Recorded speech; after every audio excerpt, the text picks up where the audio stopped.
Hello दोस्तों, मैं उदय कुमार ठाकुर आप सभी को मैथ्स वाई के ठाकुर में स्वागत करता हूं। कैसे हैं आप लोग? आशा करते हैं ठीक ही होंगे, शानदार होंगे, जानदार होंगे, मस्त होंगे। तो दोस्तों, जैसा कि अभी आप लोग जानते हैं कि हम लोग पढ़ रहे हैं नंबर सिस्टम, और नंबर सिस्टम में पढ़ रहे हैं हम लोग नंबर ऑफ फैक्टर्स यानी गुणनखंडों की संख्या, भाजकों की संख्या। तो इसका ये वीडियो जो है आपका पार्ट 2 है। इससे पहले इस पर जो है हमने एक वीडियो बता चुका हूँ, आप लोगों को दे चुका हूँ, जिसमें हमने आप लोगों को बताया था कि नंबर ऑफ फैक्टर यानी कुल गुणनखंडों की संख्या कैसे ज्ञात करते हैं, नंबर ऑफ ऑड फैक्टर यानी विषम गुणनखंड की संख्या, इवन फैक्टर यानी सम गुणनखंडों की संख्या, उचित फैक्टर और अभाज्य गुणनखंड की संख्या, ये सब कैसे निकालते हैं वो हमने बता चुका है। आज हम लोग जो सीखेंगे इस वीडियो में, पूर्ण वर्ग गुणनखंड की संख्या निकालना सीखेंगे, पूर्ण घन गुणनखंड की संख्या निकालना सीखेंगे, गुणनखंडों का योग निकालना सीखेंगे, सभी गुणनखंडों का योग क्या होगा, सम गुणनखंडों का योग निकालना सीखेंगे, विषम गुणनखंडों का योग निकालना सीखेंगे, गुणनखंडों के व्युत्क्रम का योग बहुत ही इंपॉर्टेंट निकालना सीखेंगे, गुणनखंडों का औसत सीखेंगे और गुणनखंड का जो है गुणनफल क्या होगा वो सीखेंगे। तो ये वीडियो जो है, आज का वीडियो बहुत ही इंपॉर्टेंट होने वाला है। तो प्लीज़ आप लोग जो है शुरू से लेकर के अंत तक बने रहेंगे। वीडियो में जो है बहुत मजा आने वाला है। तो प्लीज़ आप लोग एक बार जो है इस वीडियो को शेयर कर दीजिए। तो चलिए, जैसा कि हम एक छोटा सा क्वेश्चन लेते हैं 560 पे ही जो है हम इसको सब बताते हैं। तो सबसे पहले इस प्रकार के गुणनखंड का कुछ भी निकालने के लिए आपको क्या करना होता है, अभाज्य गुणनखंड करना होता है। तो 560 का अभाज्य गुणनखंड, तो बेसिक तरीका से, अगर हालांकि इसके लिए हमने एक वीडियो अभाज्य गुणनखंड पर ऑलरेडी कर चुका हूं, उसको देखिएगा, नहीं तो फिर भी अगर बेसिक तरीका से इसको हम कैसे करेंगे, तो देखिए ये 2 से लगेगा, 28 दूना 56, 2 से 14 दूना 28, 2 से 7 दूना 14, इस प्रकार से 2 से 35 दूना, फिर अब 5 से 5 सते 35। तो आपने देखा 1 2 3 4, 2 4 को आया, एक 5 और एक 7। लेकिन क्या परीक्षा में ऐसे करने जाएंगे? जी नहीं। तो कैसे करेंगे? डायरेक्ट करने की कोशिश कीजिए। देखिए क्या 56 है, पहले छोटी छोटी रूप में टुकड़ों में तोड़िए। तो 56 को हम ऐसे तोड़ सकते हैं, मतलब 560 को हम ऐसे लिख सकते हैं 56 गुने 10, बिल्कुल लिख सकते हैं। अब इसको लिख सकते हैं 7 गुने 8 लिख सकते हैं। और 8 आप लोग जानते हैं कि 2 के पावर 3 होता है, ठीक है ना, क्योंकि ये हमेशा अभाज्य संख्या के रूप में ही तोड़ना है। और गुने 2 गुने 5, तो यहाँ से आपने देखा, यहाँ से क्या आ गया मेरे दोस्त, 2 3 को एक होते हैं, 2 के पावर 4 और गुने 5 और गुने 7, ठीक है। ये आपका जो है 560 का अभाज्य गुणनखंड आ गया। तो सबसे पहले जो है, अब एक बार जो है हम जो है आपको पिछले वीडियो में जो सिखाया है, हालांकि वो वीडियो आप लोगों ने नहीं देखा होगा तो जा करके देख लीजिएगा, फिर भी एक बार हम वो सब चीज़ निकाल के सिखाते, मतलब बता देते हैं। तो सबसे पहले आपसे पूछेगा कुल गुणनखंड, कुल गुणनखंड है ना, कुल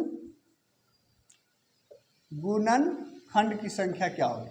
तो क्या होगी, तो इसमें हमने बताया था कि एक एक बढ़ा के लिख देना है, यानी कि 4 में एक बढ़ाएगा तो 5, गुने 1 में एक बढ़ाएगा तो 2, और गुने 1 में एक बढ़ाएगा तो 2, 5 दूना 10, 10 दूना 20।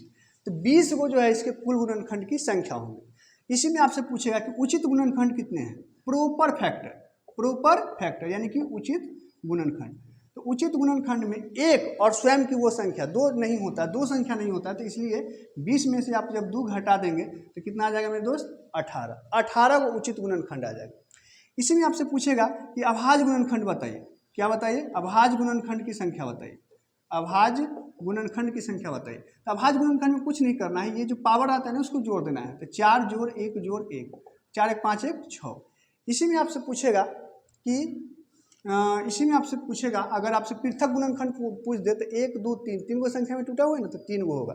अब इसी में आपसे पूछ देगा जैसे विषम गुणनखंड, क्या पूछ देगा मेरे दोस्त, विषम गुणनखंड, विषम गुणनखंड।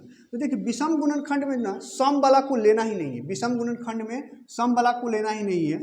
और उसके बाद विषम वाला जो बचा, सब में जैसे इसमें एक एक जोड़ के गुना किए ना, वैसे ही एक एक जोड़ के गुना कर देना। तो 1 है तो 1 में 1 जोड़िएगा तो 2, और गुने 1 में 1 जोड़िएगा तो 2, तो 2 दूना 4। अगर सम गुणनखंड आपसे पूछ दे, सम गुणनखंड, तो सम वाला में हमने क्या बोला कि सम का जो पावर रहेगा ना उतना ही लेना है, सम का जो पावर रहे वही लेना है। जैसे 4 है तो 4 ही लेना है ना, और बाकी सब में वैसे ही एक एक बढ़ा दीजिए। तो 4 दूना 8, 8 दूना 16। तो देखिए 16 को सम है और 4 को विषम है, 16 4 20 को टोटल है। तो ये चीज़ ये 5 चीज़ हमने पिछले वीडियो में सीख चुका हूँ, आप लोग को बता चुके हैं, आप लोग सीख चुके हैं। अब चलिए पूर्ण वर्ग गुणनखंड की संख्या कैसे निकालेंगे। देखिए पूर्ण वर्ग गुणनखंड की संख्या में क्या होता है कि जैसे ये 2 के पावर 4, अब इस सबको मिटा देते हैं हम। देखिए मेरे दोस्त, चलिए इसको अब साफ कर दीजिए, ये सब चीज़ आप पीछे भी सीख चुके हैं।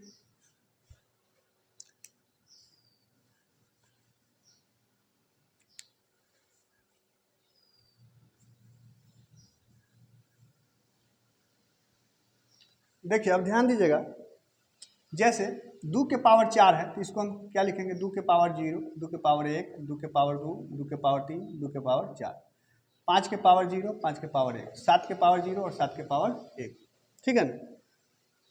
तो अभी अभी हमने एक बात बताया, इधर सम गुणनखंड की संख्या निकाल रहे थे, तो सम गुणनखंड में जो है 2 के पावर जो है, मतलब जो पावर आता है वही लेना है। एक बढ़ा के क्यों नहीं लेते, क्योंकि ये 2 के पावर जो है 0 करने पर ही 1 आ जाता है, और 1 से जब विषम संख्या में भी गुना होगा तो वो विषम ही हो जाएगा। तो इसलिए इसमें जो है केवल सम वाला ही लिया जाता है। 2 के पावर 1 तो 2, और सम से विषम में भी गुना होता है तो सम होता है। तो यही 2 के पावर 0 को छोड़ा जाता है, और ये बाकी जो 4 को हुआ से लिखा जाता है, ये सब जैसे के तैसे।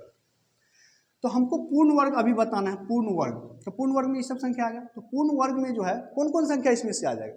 तो देखिए 2 के पावर 0 आ गए, 2 के पावर 0 का मतलब होता है 1, और 1 पूर्ण वर्ग भी होता है, पूर्ण घन भी होता है, सब होता है, तो एक सब में रहेगा। उसके बाद 2 के पावर 2, उसके बाद 2 के पावर 4, मतलब इस वाले संख्या में से आपको क्या गो आ गया, 3 गो आ गया। इसमें देखिए, इसमें खाली ये 0 वाला आएगा, यानी इसमें से क्या गो आया, 1। इसमें देखिए खाली 0 वाला आएगा, इसमें से क्या गो आएगा, 1। ठीक है, तो आपने क्या देखा, आपने देखा कि अगर इस सबसे गुना होता है तो 3 गुना 3, मतलब मात्र 3 गो ऐसी संख्या है जो पूर्ण वर्ग संख्या है। मात्र 3 ऐसी संख्या है जो क्या है, पूर्ण वर्ग संख्या। कितने, पूर्ण वर्ग। अच्छा, क्या आप इसी को 3 को और कोई दूसरा तरीका से निकाल सकते हैं? जी हाँ, निकाल सकते हैं। बात समझिएगा, जैसे कि अगर हमें इसमें पूछा है कि पूर्ण वर्ग पूछा है, पूर्ण वर्ग, ये चीज़ बताइए कि अगर कोई वर्ग संख्या है, जैसे कि मान लीजिए कि एक वर्ग संख्या है, चाहे एक नहीं, चलिए 4 ले लीजिए, 4 एक वर्ग संख्या, 2 का वर्ग है। अब 4 का पावर कुछ भी लीजिए, 4 के पावर 1 लीजिए तो 4 आएगा, 4 के पावर 2 लीजिए 16 आएगा, 4 के पावर 3 लीजिए है ना 64 आएगा, 4 के पावर 4 लीजिए, कुछ भी लीजिए, तो वो जो उसका जो संख्या जो आएगा ना, वो किसी न किसी का वर्ग ही आएगा, किसी न किसी का वर्ग ही आएगा। तो मैं कहना ये चाहता हूँ कि आपका जो गुणनखंड आया है, अगर उसको आप वर्ग के रूप में तोड़ दें तो जैसे अभी कुल गुणनखंड की संख्या निकाले हैं वैसे निकाल सकते हैं। फॉर एग्जांपल जैसे समझिए, जैसे यहाँ 2 के पावर 4 है मेरे दोस्त, कितना है, 2 के पावर 4 है, तो 2 के पावर 4 में इसको आप कैसे लिख सकते हो, 2 के पावर 2 स्क्वायर के रूप में लिखना है ना। अब पावर 2, अब देखिए 2 के पावर 2 करने से 4 हो गया, 2 दूना 4। 5 वाला में तो ऐसा कुछ है नहीं, 7 वाला में ऐसा कुछ है नहीं, तो बस 2 है, इसमें 1 बढ़ाइएगा तो 2 में 1 बढ़ाइएगा तो कितना हो जाएगा, 3। तो 3 ही जो 3 ऐसा संख्या है जो पूर्ण गुणनखंड है। 3 वो ऐसा गुणनखंड है जो पूर्ण गुणनखंड, 3 एक ऐसा गुणनखंड है जो पूर्ण गुणनखंड है। समझ गए मेरे दोस्त, ठीक है ना। पूर्ण जो है, मैं सम गुणनखंड निकालने का एक और तरीका है कि इसमें से 2 कॉमन ले लीजिए। जैसे 2 कॉमन जब लीजिएगा, 560 है, तो इसमें से अगर जब 2 कॉमन लीजिएगा तो 280 बचेगा। 2 कॉमन जब बाहर निकालिएगा तो इसका जो गुणनखंड होगा वो 2 के पावर 3 होगा, और गुने 5 गुने 7 होगा। तो अब इस अंदर में जो बचा इसका जो डायरेक्ट जो है, जैसे 3 है तो 3 के 4 कर दीजिए, 1 है तो 1 के 2 कर दीजिए, 2 कर दीजिए, 4 गुना 8, 8 गुना 16। तो 16 को सम फैक्टर, जो अभी हम निकालने के तरीका जो इधर अभी जो बताए थे, तो सम फैक्टर, तो एक सम फैक्टर निकालने का ये भी तरीका होता है, ठीक है ना। लेकिन चलिए फिलहाल हम लोग एक ही मेथड पे जो है ध्यान देते हैं, राइट। इसको चलिए छोड़िए। अब देखो मेरे दोस्त, ये हो गया, आपको क्या निकल गया, तो पूर्ण वर्ग गुणनखंड निकल गया। पूर्ण घन गुणनखंड पूछे तो क्या होगा, अब फिर आ गया पूर्ण घन। घन में कौन कौन होगा, घन में कौन कौन होगा, तो घन में होगा 0 वाला तो होगा ही, और एक ये 3 वाला होगा, ठीक है ना। एक कौन वाला होगा, 3 वाला। घन में 3 के पावर में होगा, जैसे 3 वाला होगा, 3 के बाद अब कौन वाला होगा, 6 वाला, इस प्रकार से। तो यहाँ से देखे, यहाँ से क्या गो आ रहा है, 2 गो आ रहा है, इसमें तो कोई है नहीं, इसमें तो कोई है नहीं, मतलब 1 1 वाला लीजिएगा तो 2 गुने 1 गुने 1, यानी 2 गो ऐसा संख्या है, 2 गो ऐसा संख्या है जो आपका पूर्ण घन गुणनखंड है। क्या इसको और कोई दूसरे तरीका से निकाला जा सकता है? जी हाँ, निकाला जा सकता है। जैसे अभी हमने बताया कि वर्ग निकालने के लिए 2 के रूप में कीजिए, उसी प्रकार घन निकालने के लिए ना हर संख्या को 3 के रूप में कीजिए।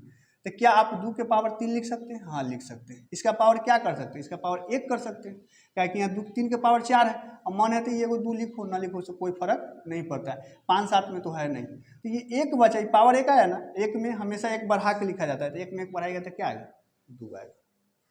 ठीक है, अरे समझे कि नहीं समझे? नहीं समझना है तो अभी बहुत सारा क्वेश्चन हम प्रैक्टिस कराएंगे, बिल्कुल समझ में आएगा, हार नहीं मानना है। चलिए पहले हम ये सब चीज़ देख लेते हैं, ठीक है ना। अब देखिए, अब आपका जो है अगला क्वेश्चन है, ये गुणनखंड का योग है।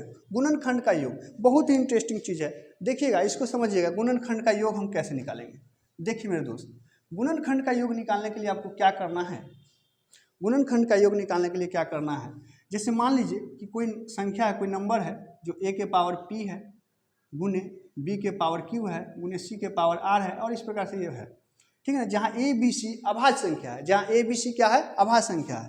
तो गुणनखंड का योग जो हो जाएगा, गुणनखंड का योग जो हो जाएगा, क्या करना है आपको? a के पावर 0 से स्टार्ट करना है, प्लस a के पावर 1 प्लस a के पावर 2 प्लस a के पावर 3, और इस प्रकार से कहाँ तक जाना है? जो पावर रहे, यानी a के पावर p तक जाना है, फिर गुने। फिर उसी प्रकार b में b के पावर 0, b के पावर 1 है ना, b के पावर 2, और कहाँ तक जाना है? b के पावर q तक जाना है। उसी प्रकार c में, मतलब जितना भी रहे इस प्रकार से करके, और जो ये जोड़ करके और गुना करके जो आएगा वही आपका गुणनखंड का योग होगा। समझे कि नहीं? ये फार्मूला है, चाहे तो आप इसको नोट कर सकते हैं, ठीक है। तो चलिए अब हम डायरेक्ट क्वेश्चन पे आते हैं, जिससे कि आपको समझ में आए। तो देखिए यहाँ n यानी कि ये संख्या है, और ये जो दिया हुआ है, जैसे कि इसके 2 के पावर 4 गुने 5 के पावर 7 गुने 5 के पावर 1 गुने 7 के पावर 1 दिया हुआ है। तो हमने क्या बताया कि जो भी संख्या है 0 से स्टार्ट कीजिए, ठीक है ना। चलिए इसको मिटा देते हैं। जो भी संख्या है 0 से स्टार्ट कीजिए, जैसे कि 2 के पावर 0 प्लस 2 के पावर 1 प्लस 2 के पावर 2 प्लस 2 के पावर 3 प्लस 2 के पावर 4। 4 तक था तो हमने 4 तक ले गया, ठीक है, गुने। फिर 5 के पावर 0 और 5 के पावर 1, ठीक है मेरे दोस्त। फिर 7 के पावर 0 और फिर 7 के पावर 1। इसको जब आप सॉल्व करोगे तो 1 हो गया, किसी भी अंक का पावर 0 तो 1, ये 2 प्लस 4 प्लस 8 प्लस 16, ठीक है। ये 5 है 1 6, और ये 7 है 1 8। देखिए जब इसको जोड़ोगे आप तो 2 1 3 4 7 8 15 15 16 31, 31 गुने 6 गुने 8 आया। कितना आया? 31 गुने 6 गुने 8। चलिए इसको गुना कर लेते हैं। जब गुना करेंगे तो 8 छक हो गया 48, 48 में हमको 31 से गुना करना है, तो ये 48 8 24 के 4 हाथ से 2 4 12 2 14 है ना। 8 4 4 8 4 1 1488 आ गया मेरे दोस्त। कितना आ गया? 1488। यानी कुल गुणनखंड का जो ये इसका जो टोटल गुणनखंड कितना आया है? टोटल गुणनखंड कितना आया था? टोटल गुणनखंड आ जाएगा, जैसे कि ये 5 गुना 10 गुना 20, 20 को टोटल गुणनखंड है। उस 20 गुणनखंड को जब जोड़ेंगे तो 1488 होगा, 1488 होगा, ठीक है मेरे दोस्त, समझ पा रहे हैं? 1488, ठीक है, 1488। अब इसी में आपसे अगला क्वेश्चन पूछा है कि सम गुणनखंड का योग क्या होगा। भैया इसमें सम संख्या भी बहुत होगा, तो सम गुणनखंड की संख्या क्या होगी? देखिए अभी अभी हमने आपको बताया कि सम गुणनखंड आप कैसे निकालें। सम गुणनखंड में आपने खाली दो वाले फैक्टर को लिया, ठीक है ना। किसको लिया? 2 वाले, मतलब सम संख्या वाला फैक्टर, जैसे 0 हो गया, 2 हो गया, 4 हो गया, ये सब को लिया। तो उसका हमसे योगफल पूछा है, तो कैसे निकालेंगे? तो देखो मेरे दोस्त, हमने आपको याद करो, अभी हम इधर साइड में जो बताए थे कि सम गुणनखंड की संख्या कैसे निकालते हैं। सम गुणनखंड की संख्या में सम संख्या का जो पावर रहता है ना, वही लिया जाता है। फिर से मेरी बात सुनिएगा, सम संख्या का जो पावर रहता है वही लिया जाता है, और ये सम में बाकी सब में क्या कर दिया जाता है? एक एक जोड़ दिया जाता है। सम संख्या में जो पावर रहता है वही लिया जाता है, और बाकी सब में एक एक क्या कर दिया जाता है? जोड़ दिया जाता है।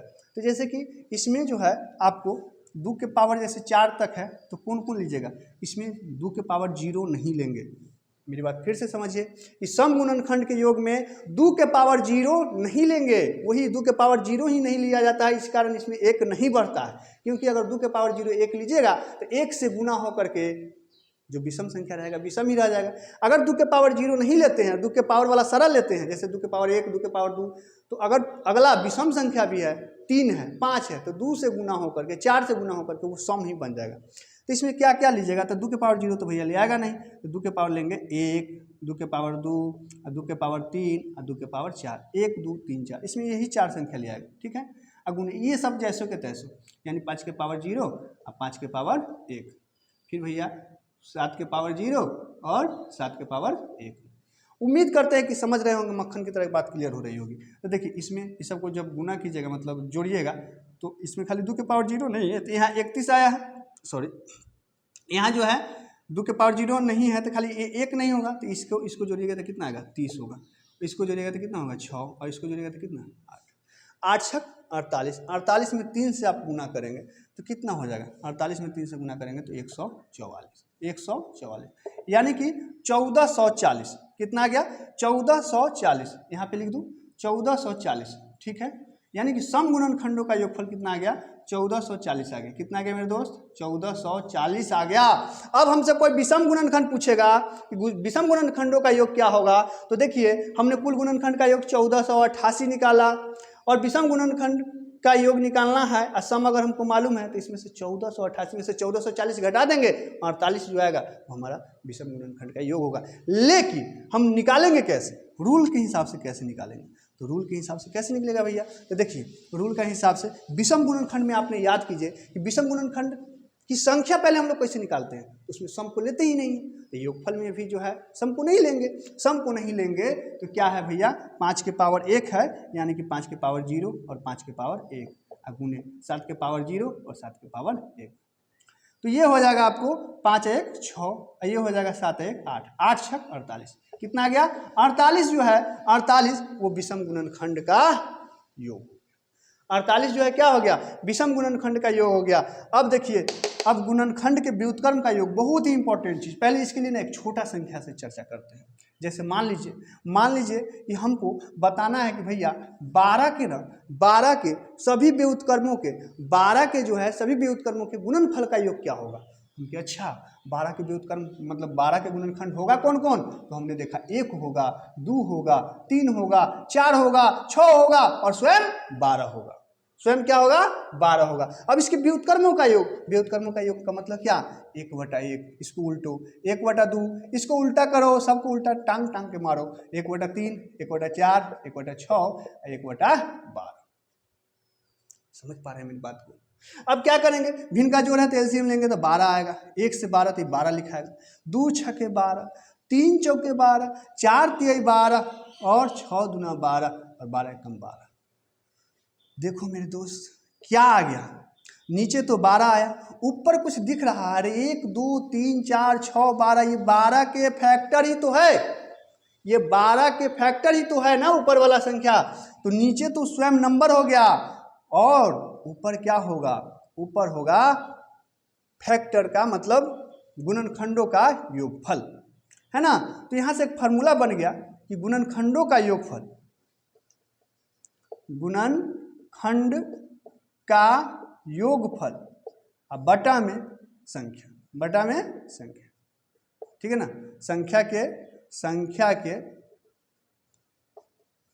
संख्या के गुणनखंडों का योगफल अब बटा में क्या हो गया संख्या हो गया, ये फार्मूला हो गया, अभी हमने आपको प्रूफ करके भी दिखाया। तो अब हमसे पूछ रहा है कि भाई साहब गुणनखंडों के व्युत्क्रम का योग क्या होगा, गुणनखंडों के व्युत्क्रमों का योग क्या होगा, तो अभी हमने क्या बताया, क्या करेंगे संख्या के गुणनखंडों का योग देखेंगे और संख्या के गुणनखंड का योग हमने निकाला है, कितना आया है 1488। अगर आपको निकालना है तो फिर इसी प्रकार से निकालेंगे, ठीक है ना। तो हम निकाले हुए हैं ऊपर, तो हम इसका यूज कर लेते हैं, आप लोग को अभी हमने खाली समझाया दिखाया कि होता कितना है, तो 1488। और नीचे क्या रहता है, नीचे संख्या रहता है, संख्या मतलब कौन संख्या, जिस संख्या का आपने ये गुणनखंड किया है, यानी कौन है 560 है, तो बटा में आ गया 560, इसको भाग करोगे मतलब 2 दशमलव कुछ आएगा, है ना, 2 दशमलव कुछ होगा, जो होगा सो होगा, समझ रहे बात को। ऑप्शन आपको हो सकता है वहाँ फ्रैक्शन में ही रहे नहीं तो दशमलव में भी रहे। चलिए अब गुणनखंडों का औसत, तो थोड़ा सा इसको जो है हम साफ कर लेते हैं, इसके लिए जो है अब जगह कम बचा है, तो अभी हम गुणनखंड का औसत और गुणनखंड का गुणनफल देखेंगे। हाँ तो मेरे दोस्त देखिए अब हमने अभी आप लोगों को गुणनखंड के व्युत्क्रम के योग बता दिया, अब हम लोग चलेंगे नेक्स्ट प्रभाव की तरफ, जो मेरा क्या है गुणनखंडों का औसत। तो इसके लिए भी मैं पहले छोटा संख्या लूंगा, जैसे कि ले लेते हैं 12 ही, 12 बहुत अच्छा संख्या नहीं, तो 12 ले लिए। चलिए इसका कौन कौन गुणनखंड होगा, तो आप कहोगे इसका फैक्टर होगा 1 2 3 4, कमाल है ना, उसके बाद 6 और उसके बाद 12, ये संख्या जो है इसका गुणनखंड होगा 12 का। तो हमसे इसका औसत पूछा है, औसत क्या होता है भैया, औसत जो होता है दी हुई संख्याओं का सभी का योगफल अब बटा में कुल संख्या, यही ना औसत होता है जी। तो इस सबको जोड़िएगा, तो 1 जोड़ 2 जोड़ 3 जोड़ 4 जोड़ 6 जोड़ 12 अब बटा में क्या गो संख्या है, 1 2 3 4 5 6, 6। अब कुछ ऊपर नजर आ रहा है, हाँ सर ऊपर तो नजर आ रहा है, ऊपर क्या है, ऊपर गुणनखंडों का योगफल है। तो हमसे अगर पूछेगा कि गुणनखंड का औसत क्या होगा, तो गुणनखंड के औसत में हम बोलेंगे कि भैया गुणनखंड का औसत जो है, औसत वो क्या होगा, तो गुणनखंडों का योगफल है ना, गुणनखंड का योगफल, योग अब बटा में गुणनखंड की संख्या, गुणनखंड की संख्या। समझ रहे मेरी बात को? जैसे इस क्वेश्चन में अगर हमसे औसत पूछेगा तो क्या होगा, तो देखिए गुणनखंडों का योग, गुणनखंडों का योग, आहा गुणनखंडों का योग हमने मिटा दिया, कितना आया था जी, गुणनखंडों का योग कितना आया था, याद है 1488 आया था, राइट। एक बार मैं देख लेता हूँ। 31 गुने था, 31 गुने 6 गुने 8 तो 1488, ठीक है ना। 31 गुने 8 छक्का 48 था 8, और ये 8 3 24 4 4 3 12 8 8 4 1 1488, राइट। हाँ चलिए, तो 1488 था, तो गुणनखंड का औसत पड़ा, गुणनखंड का योग हमने निकाला तो कितना आया था, 1488 आया था। अब बटा गुणनखंडों की संख्या, भैया गुणनखंड की संख्या कितना आया था, गुणनखंड की संख्या आया था, अभी निकाल लीजिए, एक बार आएगा तो 5 2 2 5 10 दूना 20। तो ये हमारा जो है आंसर होगा, कटेगा तो काट लेना है, नहीं तो जो सॉल्व करके जैसे कट रहा है तो काट लीजिए, 4 से कटेगा, 4 से 4 तिया 12, 2 बच गया, 4 से 28 4 दूना 8 4 बचे 20, ठीक है ना, 372/5। तो ये आया आपको गुणनखंड का औसत। अब एक लास्ट बचता है गुणनखंड का गुणनफल। गुणनखंड का गुणनफल उसको भी पहले समझ लीजिए, 12 पर ही 12 का गुणनखंड था 1 2 3 4 5, सॉरी 4 के बाद 6 और 12, तो इसको जब गुना कीजिएगा तो 1 गुने 2 गुने 3 गुने 4 गुने 6 गुने 12, समझे कि नहीं। अब मेरे दोस्त एक बात बताइए, 12 में 1 से गुना होगा तो क्या आएगा, 12 आएगा। 2 में 6 से गुना होगा तो क्या होगा, 12 होगा। अब 3 में 4 से गुना होगा तो क्या होगा, 12 होगा। आपने क्या देखा, 12 गुने 12 गुने 12 यानी 12, एक कै गो 12, 3 गो 12, यानी कितना आ गया, 12 के पावर 3 आ गया। तो यहाँ से हम यह निष्कर्ष निकाल सकते हैं, देखिए नंबर ऑफ फैक्टर कितना आया था, 1 2 3 4 5 6, नंबर ऑफ फैक्टर 6 आया ना, तो 6 के आधा कर दीजिए तो कितना हो गया, 3। यानी कि गुणनखंड का गुणनफल जो हो जाएगा, वो नंबर लिखिए, है ना, नंबर मतलब संख्या, जो संख्या रहेगा, जो संख्या आपको दिया हुआ रहेगा, संख्या लिखना है। और संख्या का जो पावर है, वो पावर जो है क्या होगा, गुणनखंड की संख्या अब बटा 2 करना है, बटा क्या करना है, 2 करना है। जैसे इस क्वेश्चन में हमसे पूछा है गुणनखंड का गुणनफल क्या होगा, तो संख्या कितना है भैया, 560, लिख दो आप 560,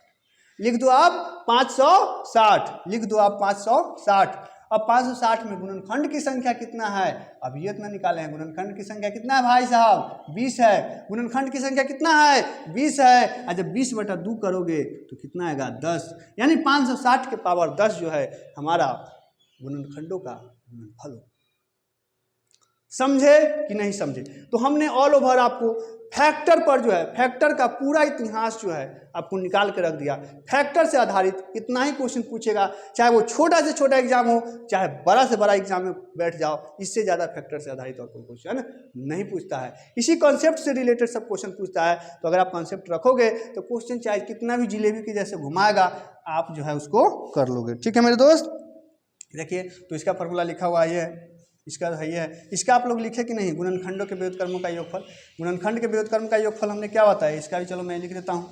गुणनखंड के व्युत्क्रमों का योग का फॉर्मूला क्या बताया कि ऊपर जो है आपने देखा, क्या ऊपर देखा कि गुणनखंड का योगफल, गुणनखंड का योग, ठीक है ना, गुणनखंड का योग या योगफल। और नीचे क्या होता है मेरे दोस्त, नंबर ऑफ फैक्टर, यानी कि गुणनखंड की संख्या, गुणनखंड की संख्या, ठीक है ना, गुणनखंड की संख्या। ये तो औसत का हो गया, गुणनखंड का योग, अब बटा में गुणनखंड की संख्या। 1 मिनट रुक जाइएगा। इसका हम लोगों ने अभी क्या देखा, अभी क्या बनाया, इसका जैसे कि 1/1 plus 1/2 plus 1/3 plus 1/4 plus 1/6 plus 1/12। हाँ, तो ये गुणनखंड की संख्या नहीं रहेगा, ये सोचे क्या रहेगा, ये भाई साहब संख्या रहेगा। इसमें क्या रहेगा, संख्या रहेगा। एलसीएम जो लीजिएगा तो 12 आएगा, तो ऊपर गुणनखंडों का योग और नीचे संख्या रहेगा। संख्या जिस संख्या का आप निकाल रहे हैं वो वाला संख्या। और गुणनखंड के औसत में रहेगा गुणनखंडों का योग बटा में गुणनखंडों की संख्या। और गुणनखंड के गुणनफल में रहेगा संख्या, संख्या के पावर जो है गुणनखंड की संख्या बटा 2 करना है। तो बस गुणनखंड का जो है नंबर मतलब फैक्टर का जो है इतिहास खत्म, इतिहास खत्म हो गया। तो अब हम लोग जो है इससे रिलेटेड, इस पर आधारित कुछ किस टाइप का क्वेश्चन पूछता है परीक्षा में, तो वैसा कुछ हम लोग क्वेश्चन देखेंगे। ठीक है मेरे दोस्त, तो चलिए हम लोग कुछ क्वेश्चन देख लेते हैं। हाँ तो मेरे दोस्त देखिए, आपका पहला क्वेश्चन है कि 1500 के भाजकों की कुल संख्या कितनी है। मैं आपको पहले भी बताया था कि गुणनखंड को आपको कहीं कहीं भाजक भी लिख के देगा कि 1500 के भाजकों की संख्या कितनी है, यानी घबराना नहीं है। क्वेश्चन वही है कि 1500 के गुणनखंडों की कुल संख्या कितनी है, यानी कुल गुणनखंड की संख्या कितनी है। तो सबसे पहला पड़ाव हम लोग क्या करते हैं, तो 1500 का जो है क्या करेंगे, अभाज्य गुणनखंड करेंगे। अब अभाज्य गुणनखंड बच्चे की तरह से चिन्ह घींच के नहीं करना है, कैसे करना है वो हमने बताया था। इसको आप तोड़ो, एकदम आप आसानी से तोड़ो, ठीक है ना। कुछ क्वेश्चन में दिक्कत होगी, उसके बाद क्लियर हो जाएगा। आप इसको कैसे तोड़ सकते हो, आप तोड़ सकते हो सर इसको हम 15 × 100 लिख सकते हैं। हमने बोला हाँ बिल्कुल आप लिख सकते हैं 15 × 100, 1500 है तो। और इसको आप सरल करो, क्योंकि जब तक तोड़ते रहना है तब तक ये अभाज्य संख्या के रूप में ना आ जाए, है ना। तो 15 को आप कैसे तोड़ सकते हो, कहोगे सर हम 3 × 5 तोड़ सकते हैं। हाँ बिल्कुल सही है। 25 को आप 100 को कैसे तोड़ सकते हो, तो आप कहोगे सर 25 × 4 हम 2500 को 100 तोड़ सकते हैं। बिल्कुल सही है। देखिए ये सब अभाज्य संख्या आ गया, लेकिन अब ये सब अभाज्य संख्या नहीं है। क्या आप इसको 3 × 5, 25 को आप कैसे लिख सकते हो 5 का स्क्वायर, और 4 को ऐसे लिख सकते हो 2 का स्क्वायर। अब देखो ये अभाज्य संख्या के रूप में आ गया, लेकिन थोड़ा सा और इसको अरेंज कर दीजिए तो ये हो जाएगा मेरे दोस्त 2 के पावर तो 2 ही है, 2 के पावर 2 ही है, 3 के पावर 1 है, 3 के पावर 1 है, 5 के पावर 2 आ 1 3 है, 5 के पावर 2 आ 1 3 है। तो देख लिया कितना आसानी से जो आप अभाज्य गुणनखंड कर लिए, ठीक है ना। ये तो अभी हम समझा के बता के करते हैं, तब आप करोगे तो आपको जो है मुश्किल से 20 सेकंड लग गया, वही काफ़ी है, ठीक है ना। चलिए तो अब हमसे क्या पूछा है, कुल गुणनखंड की संख्या। तो भैया कुल गुणनखंड की संख्या हमने आपको क्या बताया कि जो भी आया इस प्रकार से अभाज्य गुणनखंड के रूप में तोड़ करके जो भी आया, और जो पावर है पावर में एक एक जोड़ के सबको गुना कर दीजिए। 2 है तो क्या हो जाएगा 3, 1 है तो क्या हो जाएगा 2, और 3 है तो क्या हो जाएगा 4, 3 दूना 6 और 6 चके 24। तो 24 जो है इसके कुल गुणनखंड की संख्या हो, क्या हो गया 24 इसके कुल गुणनखंड की संख्या हो गया, ठीक है ना। तो अब जो है लगे हाथ आपने अभी तक जो जो सीखा वो सब तो हमको जरा बताइए, तभी ना पता चलेगा कि आप सीखे कि नहीं सीखे, है ना। 1500 के जो है कुल गुणनखंड की संख्या तो 24 हो गया। अब जरा हमको बताइए दूसरा पॉइंट में नंबर 2 में कि उचित गुणनखंड कितने हैं, उचित गुणनखंड कितने हैं, ठीक है। तीसरा पॉइंट में आप हमको बताएंगे कि सम गुणनखंड की संख्या कितना है, सम गुणनखंड की संख्या, ठीक है ना। ये उचित गुणनखंड की संख्या है, सम गुणनखंड की संख्या। चौथा बताएंगे विषम गुणनखंड की संख्या, है ना। पांचवा बताएंगे अभाज्य गुणनखंड की संख्या। छठा बताएंगे गुणनखंड का योगफल, गुणनखंड का योगफल। सातवां बताएंगे सम गुणनखंड का योगफल। आठवां बताएंगे विषम गुणनखंड का योगफल। नौवां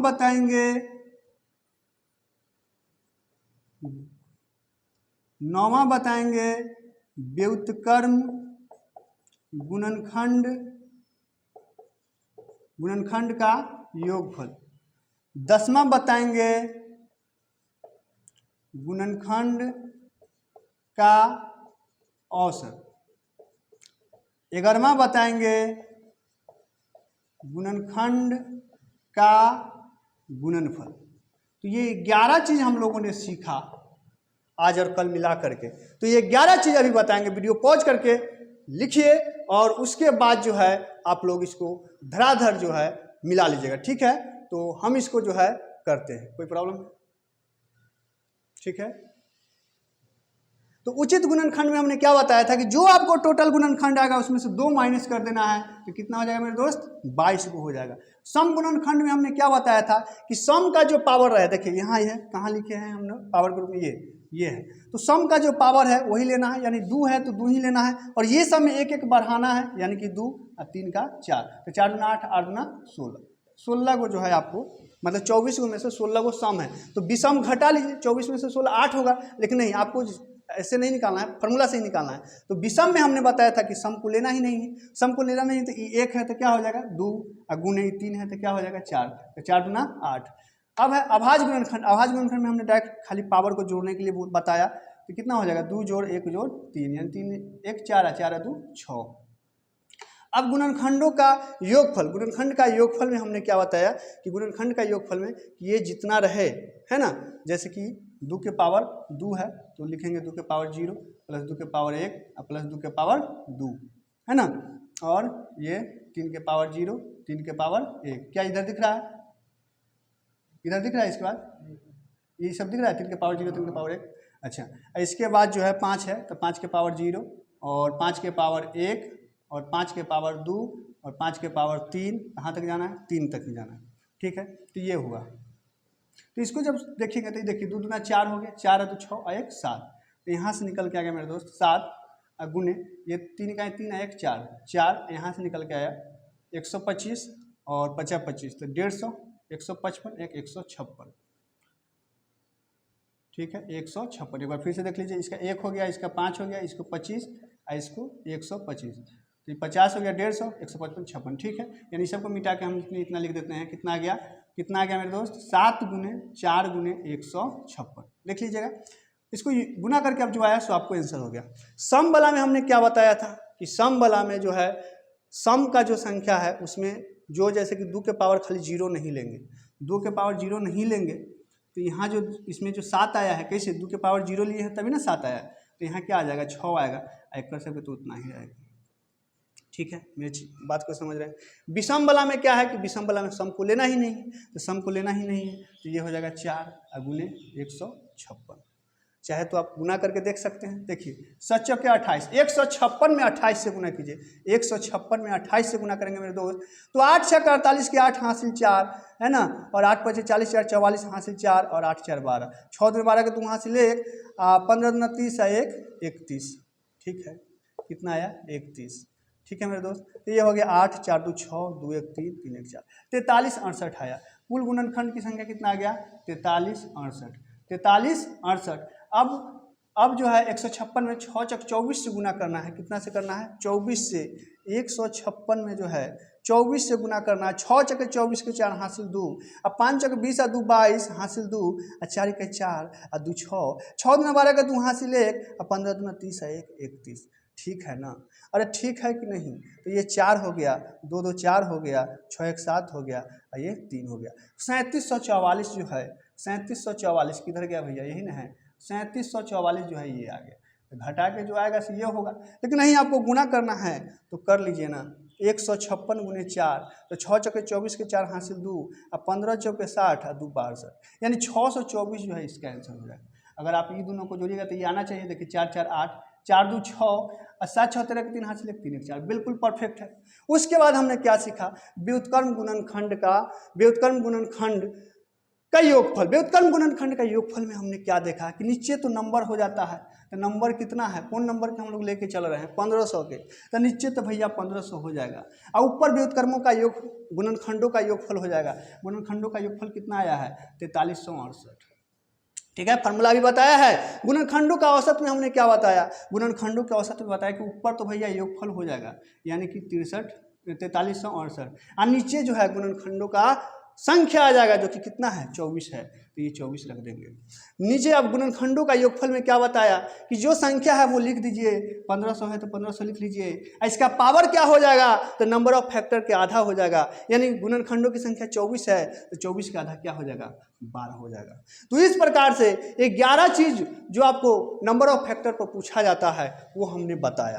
तो चलिए अब हम आपको एक होमवर्क दे देते हैं, और ये होमवर्क का क्वेश्चन को जो है ना आप लोग एकदम ईमानदारी से जो है करके बताएंगे, ठीक है ना।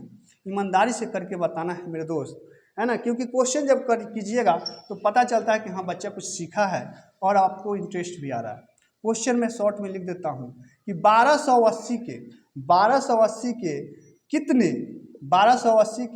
कितने विषम गुणनखंड है, कितने विषम गुणनखंड है, ठीक है ना।